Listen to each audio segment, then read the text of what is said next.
नमस्कार दोस्तों। आज मैं आप सभी को मुंशी प्रेमचंद जी के द्वारा लिखी गई एक कथा बलिदान सुनाने जा रहा हूँ। यह कथा बहुत ही मर्मस्पर्शी है और रोचक है। मुझे उम्मीद है कि आप लोगों को यह पसंद आएगी। तो चलिए शुरू करते हैं। मनुष्य की आर्थिक अवस्था का सबसे ज़्यादा असर उसके नाम पर पड़ता है। मौजे बेला के ठाकुर जब से कांस्टेबल हो गए हैं, उनका नाम मंगल सिंह हो गया है। अब उन्हें कोई मंगरू कहने का साहस नहीं कर सकता। कल्लू अहीर ने जब से हल्के के थानेदार साहब से मित्रता कर ली है और गांव का मुखिया हो गया है, उसका नाम कालिका दीन हो गया है। अब उसे कोई कल्लू कहे तो आंखें लाल पीली करता है। इस प्रकार हरकचंद कुर्मी अब हरखू हो गया है। आज से 20 साल पहले उसके यहाँ शक्कर बनती थी, कई हल की खेती होती थी और कारोबार खूब फैला हुआ था। लेकिन विदेशी शक्कर की आमद ने उसे मटिया मेट कर दिया। धीरे धीरे कारखाना टूट गया, जमीन टूट गई, ग्राहक टूट गए और वह भी टूट गया। 70 वर्ष का बूढ़ा जो एक तकिएदार माचे पर बैठा हुआ नारियल पिया करता था, अब सिर पर टोकरी लिए खाद फेंकने जाता है।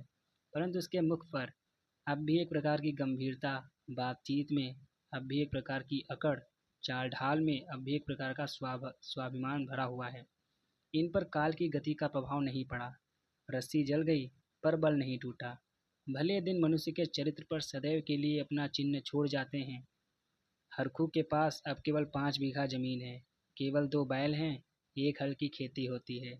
लेकिन पंचायतों में आपस की कलह में उसकी सम्मति अब भी सम्मान की दृष्टि से देखी जाती है। वह जो बात कहता है बेलाग कहता है और गांव के अनपढ़े उसके सामने मुंह नहीं खोल सकते। हरखू ने अपने जीवन में कभी दवा नहीं खाई। वह बीमार जरूर पड़ता था। कुंवार मास में मलेरिया से कभी न बचता था, लेकिन 10-5 दिन में वह बिना दवा खाए ही चंगा हो जाता था। इस वर्ष भी कार्तिक में बीमार पड़ा और यह समझकर कि अच्छा तो हो ही जाऊंगा, उसने कुछ परवाह न की। परंतु अब की ज्वर मौत का परवाना लेकर चला था। एक सप्ताह बीता, दूसरा सप्ताह बीता, पूरा महीना बीत गया, पर हरखो चारपाई से न उठा। अब उसे दवा की जरूरत मालूम हुई। उसका लड़का गिरधारी कभी नीम के सीके पिलाता, कभी गुर्च का सत्त, कभी गदा पूर्णा की जड़, पर इन औषधियों से कोई फायदा न होता था। हरखू को विश्वास हो गया कि अब संसार से चलने के दिन आ गए। एक दिन मंगल सिंह उसे देखने आए। बेचारा टूटी खाटी पर पड़ा राम राम जप रहा था। मंगल सिंह ने कहा, बाबा बिना दवा खाए अच्छे ना होगे, कुनैन क्यों नहीं खाते? हरखू ने उदासीन भाव से कहा, तो लेते आना। दूसरे दिन कालिका दीन आकर, बाबा 2-4 दिन कोई दवा खा लो, अब तुम्हारी जवानी की देर थोड़ी है कि बिना दवा दर्पण के अच्छे हो जाओगे। हरखू ने उसी मंद भाव से कहा, तो लेते आना। लेकिन रोगी को देख आना एक बात है, दवा लाकर उसे देना दूसरी बात है। पहली बात शिष्टाचार से होती है, दूसरी सच्ची संवेदना से। ना मंगल सिंह ने खबर ली, ना कालिका दीन ने, ना किसी तीसरे ही ने। हरखू दालान में खाट पर पड़ा रहता। मंगल सिंह कभी नजर आ जाते तो कहता, भैया वह दवा नहीं लाए। मंगल सिंह कतराकर निकल जाते। कालिका दीन दिखाई देते तो उनसे भी यही प्रश्न करता, लेकिन वह भी नजर बचा लेते। या तो उसे यह सोचता ही नहीं था कि दवा पैसों के बिना नहीं आती, या वह पैसों को जान से भी प्रिय समझता था, अथवा वह जीवन से निराश हो गया था। उसने कभी दवा के दाम की बात नहीं की। दवा न आई, उसकी दशा दिनों दिन बिगड़ती गई। यहाँ तक कि 5 महीने कष्ट भोगने के बाद उसने ठीक होली के दिन शरीर त्याग दिया। गिरधारी ने उसका शव बड़ी धूमधाम से निकाला। क्रियाकर्म बड़े हौसले से किया। कई गांव के ब्राह्मणों को निमंत्रित किया। बेला में होली न मनाई गई। न अबीर, न गुलाल उड़ी, न डफली बजी, न भांग की नालियां बहीं। कुछ लोग मन में हरखू को कोसते जरूर थे कि बुढ़े को आज ही मरना था, 2-4 दिन बाद मर जाता। लेकिन इतना निर्लज्ज कोई नहीं था कि शोक में आनंद मनाता। वह शहर नहीं था जहाँ कोई किसी के काम में शरीक नहीं होता, जहाँ पड़ोसी के रोने पीटने की आवाज़ हमारे कानों तक नहीं पहुँचती। हरकू के खेत गांव वालों की नज़र पर चढ़े हुए थे। 5 बीघा जमीन कुएं के निकट खाद पात से लदी हुई मेड़ बांध से ठीक थी। उनमें 3-3 फसलें पैदा होती थीं। हरखू के मरते ही उन पर चारों ओर से धावे होने लगे। गिरधारी तो क्रियाकर्म में फंसा हुआ था। उधर गांव के मनचले किसान लाला ओंकारनाथ को चैन न लेने देते थे। नजराने की बड़ी बड़ी रकमें पेश हो रही थी। कोई साल भर का लगान पेशगी देने को तैयार था, कोई नजराने की दूनी रकम का दस्तावेज लिखने को तुला हुआ था। लेकिन ओंकारनाथ सबको टालते रहते थे। उनका विचार था कि गिरधारी का हक सबसे ज़्यादा है। वह अगर दूसरों से कम भी नजराना दे तो खेत उसी को देने चाहिए। अस्तु, वह गिरधारी क्रियाकर्म से निवृत्त हो गया और चैत का महीना भी समाप्त होने आया। तब जमींदार साहिब ने गिरधारी को बुलाया और उससे पूछा, खेतों के बारे में क्या कहते हो? गिरधारी ने रोकर कहा, उन्हीं खेतों का ही आसरा है, जोतूंगा नहीं तो क्या करूंगा। ओंकारनाथ कहते हैं, नहीं, जरूर जोतो, खेत तुम्हारे हैं। मैं तुमसे छोड़ने को नहीं कहता। हरखू ने उन्हीं 20 साल तक जोता है, उन पर तुम्हारा हक है। लेकिन तुम देखते हो अब जमीन की दर कितनी बढ़ गई है। तुम 8 रुपये बीघे पर जोतते हो, मुझे 10 रुपया मिल रहे हैं, और नजराने के रुपये सो अलग। तुम्हारे साथ रियायत करके लगान वही रखता हूँ, पर नजराने के रुपये तुम्हें देने पड़ेंगे। गिरधारी कहता है, सरकार, मेरे घर में तो इस समय रोटियों का भी ठिकाना नहीं है, इतने रुपये कहाँ से लाऊं?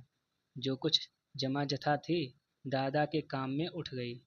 अनाज खलिहान में है, लेकिन दादा के बीमार हो जाने से उपज भी अच्छी नहीं हुई। रुपये कहाँ से लाऊं?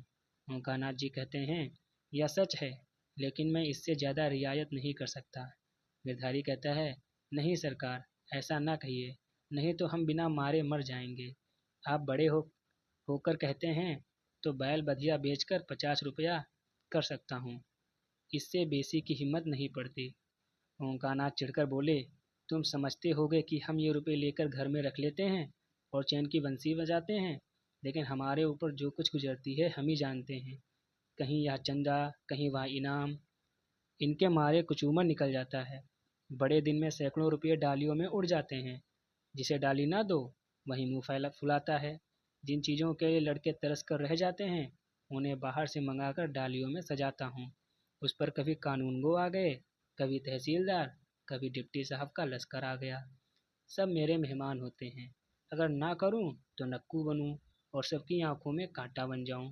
साल में 1000-1200 मोदी को इस रिश्वत खुराक के मद में देने पड़ते हैं। यह सब कहाँ से आवे? बस यही जी चाहता है कि छोड़कर निकल जाऊं। लेकिन हमें तो परमात्मा ने इसीलिए बनाया है कि एक से रुपया सता कर लें और दूसरे को रो रो कर दें। यही हमारा काम है। तुम्हारे साथ इतनी रियायत कर रहा हूँ, लेकिन तुम इतने रियायत पर भी खुश नहीं होते, तो हरी इच्छा। नजराने में एक पैसे की भी रियायत ना होगी। अगर एक हफ्ते के अंदर दाखिल करोगे तो खेत जोतने पाओगे, नहीं तो नहीं। मैं दूसरा प्रबंध कर दूंगा। गिरधारी उदास होकर घर आया। 100 रुपये का प्रबंध करना उसके काबू के बाहर था। सोचने लगा, अगर दोनों बैल बेच दूं तो खेत ही लेकर क्या करूंगा? घर बेचूं तो यहाँ लेने वाला ही कौन है? और फिर बाप दादों का नाम डूबता है। 4-5 पेड़ हैं, लेकिन उन्हें बेचकर 25 रुपया 30 रुपया से अधिक ना मिलेंगे। उधार लूं तो देता कौन है? अभी बनिए के 50 रुपये सिर पर चढ़े हैं, वह एक पैसा भी ना देगा। घर में गहने भी तो नहीं हैं, नहीं उन्हीं को बेच देता। ले देकर एक हंसली बनवाई थी, वह भी बनिए के घर पड़ी हुई है। साल भर हो गया, छुड़ाने की नौबत न आई। गिरधारी और उसकी स्त्री सुभागी दोनों ही इस चिंता में पड़े रहते, लेकिन कोई उपाय न सूझता था। गिरधारी को खाना पीना अच्छा न लगता, रात को नींद न आती। खेतों के निकलने का ध्यान आते ही उनके हृदय में हुक सी उठने लगती। हाय, यह भूमि जिसे हमने वर्षों जोता, जिसे खाद से पाटा, जिसमें मेड़े रखी, जिसकी मेड़े बनाई, उसका मजा अब दूसरा उठाएगा। ये खेत गिरधारी के जीवन के अंश हो गए थे। उनकी एक एक अंगुल भूमि उसके रक्त से रंगी हुई थी। उनका एक एक परमाणु उसके पसीने से तर हो गया था। उनके नाम उनकी जीभा पर उसी तरह आते थे जिस तरह अपने तीनों बच्चों के। कोई 24वां था, कोई 22वां था, कोई नाले वाला, कोई तलैया वाला। इन नामों के स्मरण होते ही खेतों का चित्र उसकी आंखों के सामने खिंच जाता था। वह इन खेतों की चर्चा इस तरह करता मानो वे सजीव हैं, मानो उसके भले बुरे के साथी हैं। उसके जीवन की सारी आशाएं, सारी इच्छाएं, सारे मंसूबे, सारी मन की मिठाइयाँ, सारे हवाई किले इन्हीं खेतों पर अवलंबित थे। इसके बिना वह जीवन की कल्पना ही नहीं कर सकता था। और वे ही अब हाथ से निकल जाते हैं। वह घबराकर घर से निकल जाता है और घंटों उन्हीं खेतों की मेड़ों पर बैठा हुआ रोता है, मानो उससे विदा हो रहा हो। इस तरह एक सप्ताह बीत गया और गिरधारी रुपये का कोई बंदोबस्त न कर सका। 8वें दिन उसे मालूम हुआ कि कालिका दीन ने 100 रुपये नजराने देकर 10 रुपया बीघे पर खेत ले लिए। गिरधारी ने एक ठंडी सांस ली। एक क्षण बाद वह दादा का नाम लेकर बिलख बिलख कर रोने लगा। उस दिन घर में चूल्हा नहीं जला। ऐसा मालूम होता था मानो हरखू आज ही मरा। लेकिन सुभागी और चुपचाप बैठने वाली स्त्री न थी।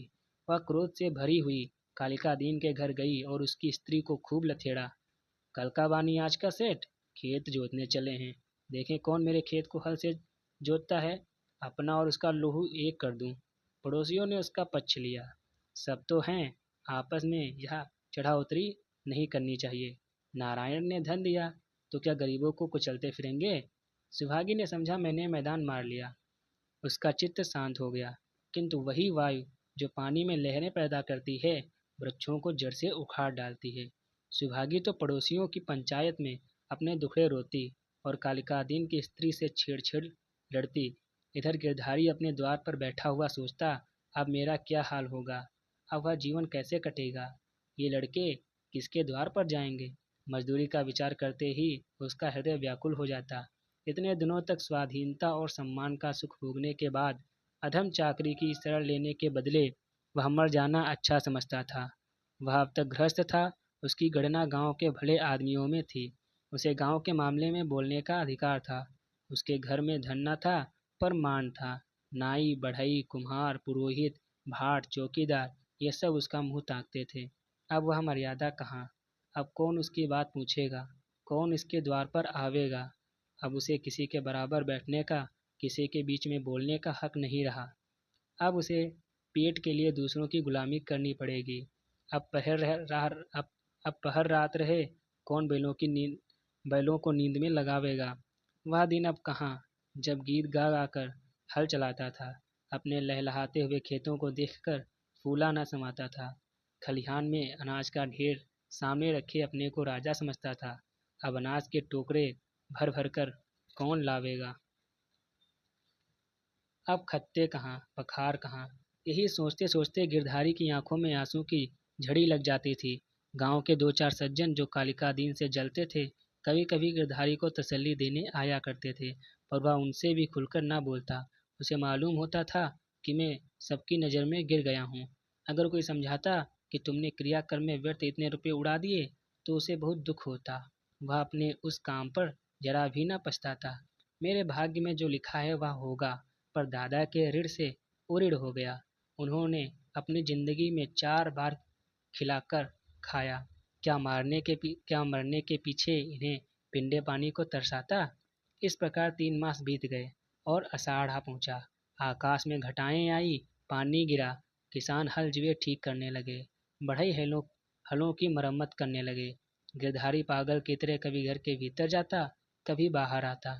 अपने हलों को निकाल निकाल देखता। उसकी मुठिया टूट गई है, इसकी फाल ढीली हो गई है, जुए में सैल नहीं है। यह देखते देखते वह एक क्षण अपने को भूल गया। दौड़ा हुआ बढ़ई के यहाँ गया और बोला, रज्जू, मेरे हल भी बिगड़ गए हैं, चलो बना दो। रज्जू ने उसकी ओर करुणा भाव से देखा और अपना काम करने लगा। गिरधारी को होश आ गया। नींद से चौंक पड़ा। ग्लानि से उसका सिर झुक गया। आंखें फराई, चुपचाप घर चला आया। गांव के चारों ओर हलचल मची हुई थी। कोई सन के बीज खोजता फिरता था, कोई जमींदार के चौपाल से धान की बीज लिए आता था। कहीं सलाह होती थी किस खेत में क्या बोना चाहिए, कहीं चर्चा होती थी कि पानी बहुत बरस गया, अब 2-4 दिन ठहर कर बोना चाहिए। गिरधारी ये बातें सुनता और जलहीन मछली की तरह तड़पता था। एक दिन संध्या समय गिरधारी खड़ा अपने बैलों को खुजला रहा था कि मंगल सिंह आए और इधर उधर की बातें करके बोले, गोई को बांधकर कब तक खिलाओगे, निकाल क्यों नहीं देते। गिरधारी ने मलिन भाव से कहा, हाँ, कोई ग्राहक आवे तो निकाल दूं। मंगल सिंह बोले, एक ग्राहक तो हम ही हैं, हम ही को दे दो। गिरधारी अभी कुछ उत्तर ना दे पाया था कि तुलसी बनिया और गरज कर बोला, गिरधर, तुम्हें रुपये देने हैं कि नहीं, वैसा कहो।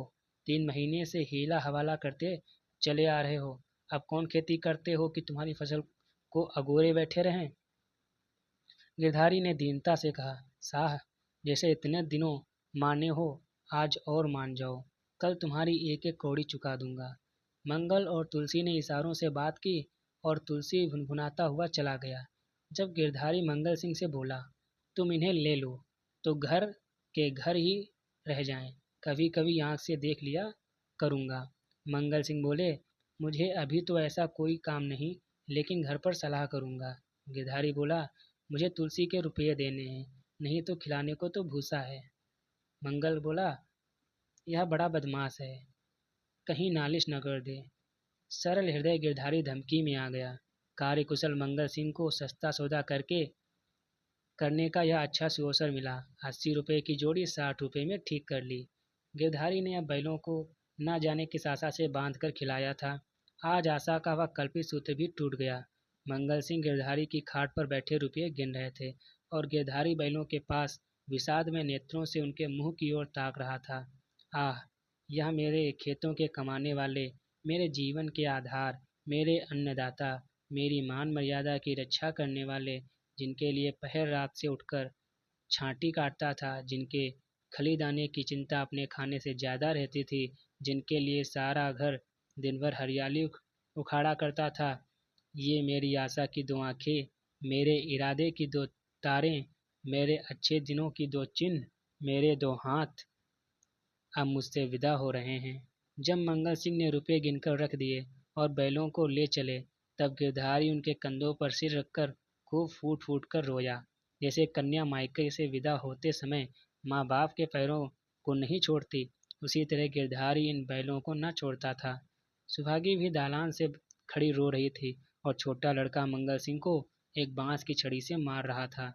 रात को गिरधारी ने कुछ नहीं खाया, चारपाई पर पड़ा रहा। प्रातःकाल सुहागी चिलम भरकर ले गई तो वह चारपाई पर न था।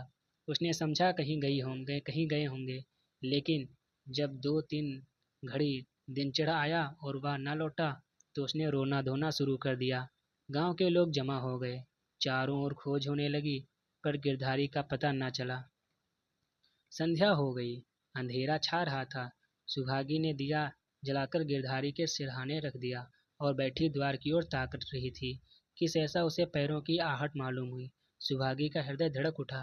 वह दौड़कर बाहर आई और इधर उधर ताकने लगी। उसने देखा कि गिरधारी बैलों की नींद के पास सिर झुकाए खड़ा है। सुहागी बोल उठी, घर आओ, वहाँ खड़े क्या कर रहे हो? आज सारे दिन कहाँ रहे? यह कहते हुए वह गिरधारी की ओर चली। गिरधारी ने कुछ उत्तर न दिया। वह पीछे हटने लगा और थोड़ी दूर जाकर गायब हो गया। सुहागी चिल्लाई और मूर्छित होकर गिर पड़ी। दूसरे दिन कालिका दिन हल लेकर अपने खेत पर पहुंचे। अभी कुछ अंधेरा था। बैलों को हल में लगा रहे थे कि यकायक उन्होंने देखा कि गिरधारी खेत की मेड़ पर खड़ा है। वही मिर्जई, वही पगड़ी, वही सोटा। कालिका दीन ने कहा, अरे गिरधारी, मर्दे आदमी, तुम यहाँ खड़े हो? और बेचारी सुहागी हैरान हो रही है, कहाँ से आ रहे हो? यह कहते हुए बैलों को छोड़कर गिरधारी की ओर चले। गिरधारी पीछे हटने लगा और पीछे वाले कुएं में कूद पड़ा। कालिका दीन ने चीख मारी, हल बैल वहीं छोड़कर भागा। सारे गांव में शोर मच गया और लोग नाना प्रकार की कल्पनाएं करने लगे। कालिका दीन को गिरधारी वाले खेतों में जाने की हिम्मत ना पड़ी। गिरधारी को गाए हुए 6 महीने बीत चुके हैं। उसका बड़ा लड़का अब एक ईंट के भट्टे पर काम करता है और 20 रुपये महीने पर आता है। अब वह कमीज और अंग्रेजी जूता पहनता है। घर में दोनों जून तरकारी पकती है और जौ के बदले गेहूं खाया जाता है। लेकिन गांव में उसका कुछ भी आदर नहीं। वह अब मजूर है। सुभागी अब पराए गांव में आए हुए कुत्ते की भांति दुबकती फिरती है। वह अब पंचायत में नहीं बैठती।